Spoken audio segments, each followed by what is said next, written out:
이혼 얘기가 오가는 상황에서 아무런 상의 없이 아이를 데려가 잠적하거나 일체 연락 또는 만남을 차단하는 경우가 있습니다. 하루아침에 아이를 못 보게 되고 아이가 어디 있는지조차 모르는 상황이 되면 정말 애가 타고 크게 당황하실 텐데요. 도대체 이런 일은 왜 벌어지고 또 어떻게 대처하는 것이 좋을까요?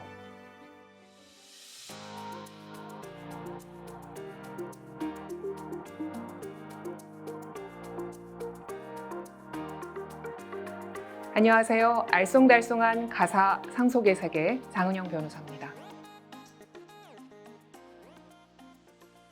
어린 자녀를 둔 부부 사이에 이혼 얘기가 오가거나 아니면 이혼과 관련된 여러 사항들에 대해서 협의가 잘 되지 않아서 이혼 소장을 접수한 소송 초기 단계에 부부 중 한쪽이 어린 자녀를 데리고 잠적하거나 자녀와의 만남이나 연락을 일체 차단하는 경우가 있습니다. 저도 가정법원 판사로 근무하면서 이런 유형의 사건을 많이 처리해 봤는데요. 실제 사례로 어린 자녀를 둔 맞벌이 부부의 이혼 사건에서 이혼 얘기가 오가니까 아빠가 갑자기 아이를 데리고 지방 모초로 내려가 지내면서 주소도 알려주지 않고 다니던 회사까지 휴직해버린 경우도 있었습니다. 실제 가정법원에서 처리된 사건들에 비추어 보면 첫째, 이혼을 논의하면서 양측이 어떤 이유에서건 모두 자녀의 친권자 양육자로 지정되길 바라는 사건, 다른 건 몰라도 절대 친권자 양육자 지정은 양보 못해 하는 사건에서 자녀 탈취 및 잠적으로 나가는 사람들은 그렇게 해서라도 아이를 실제 데리고 있는 것이 나중에 판결로 갔을 때 자신이 친권자 양육자로 지정받는데 유리하다고 생각하는 경우가 많았습니다.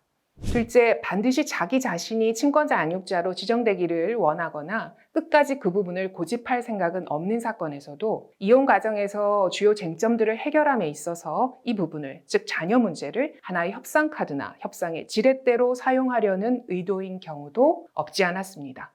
좋아, 당신이 그렇게 친권자 양육자를 원하니까 그 부분 내가 양보할게. 당신은 그럼 뭘 양보할 거야? 라는 식이죠. 셋째, 이런 이혼 당사자들의 주변에 여러 말을 보태는 사람이 많았습니다. 일단 소송으로 가면 애를 데리고 있는 게 절대 유리하대. 이런 식이죠. 자녀를 데려가 잠적하거나 만나지 못하게 하는 행동, 그 사람에게 정말 유리한 걸까요? 가정법원 판사로 수많은 사건을 처리한 제 경험에 비추어 말씀드리겠습니다. 이렇게 상의 없이 자녀를 데리고 잠적하는 등의 행동은 이혼 소송 등의 결과에 불리하게 작용하는 경우도 상당히 많습니다. 아, 이분은 자신의 유불리만 따지느라 아이가 힘들어지는 건 생각 안 하시는구나. 자녀에게 심리적, 정서적 충격이 있을 수 있다는 건 생각하지 않는 거 아닌가? 아니면 자식을 소유물로 생각하시나? 이러면 이분이 나중에 친권자 양육자로 지정이 되면 자녀와 상대방 사이에 면접 교섭이 잘 안 될 수도 있겠는데 이런 식으로 재판부에 부정적인 인식을 심어줄 가능성도 상당하다는 것이죠.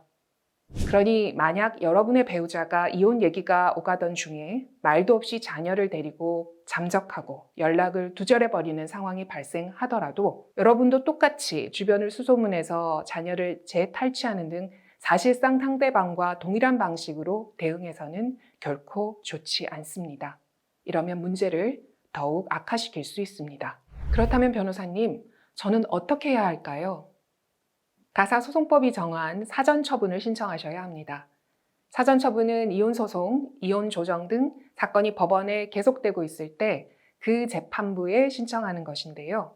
상대방 배우자가 갑자기 아무런 상의 없이 어린 자녀를 데리고 잠적한 경우에는 유아 인도 및 임시 양육자 지정 사전처분을 신청할 수 있습니다. 만약 나는 자녀를 인도하는 것까지는 바라지도 않는다. 일단 자녀를 만나게는 해달라 라는 입장이라면 면접교섭 사전처분 신청도 할 수 있겠습니다. 유아 인도 등이 포함된 사전처분 신청을 하면 법원에서는 대부분 기일을 열어서 기일에서 양측을 신문한 뒤에, 즉 양측의 이야기를 들어본 뒤에 사전처분 여부나 그 내용을 정하게 될 텐데요. 여러분이 사전처분 신청서, 준비서면, 기일에서의 진술 등을 통해서 자녀들이 종전에 어떻게 양육됐는지, 상대방이 아이를 데려가 잠적한 경위가 어떠한지, 이것 때문에 자녀가 받았을 충격이 어떠한지, 그리고 자녀 인도가 무엇보다 자녀의 복리를 위해서 시급히 이루어져야 한다는 점, 그리고 앞으로 소송 과정 중에 자녀의 양육만은 안정적으로 가져가기 위해서 임시 양육자 지정 사전처분이 반드시 필요하다는 점 등에 관해서 법원에 충분히 피력하셔서 법원의 사전처분 결정을 받으시는 것이 가장 좋은 방법입니다. 이번 영상에서는 이혼 절차 초기에 상대방이 자녀를 데려가 잠적한 경우에 대처하는 방법 등에 대해 알아봤고요. 사전 처분과 관련된 보다 자세한 내용은 다음 기회에 또 다른 영상을 통해 소개해 드리도록 하겠습니다. 감사합니다.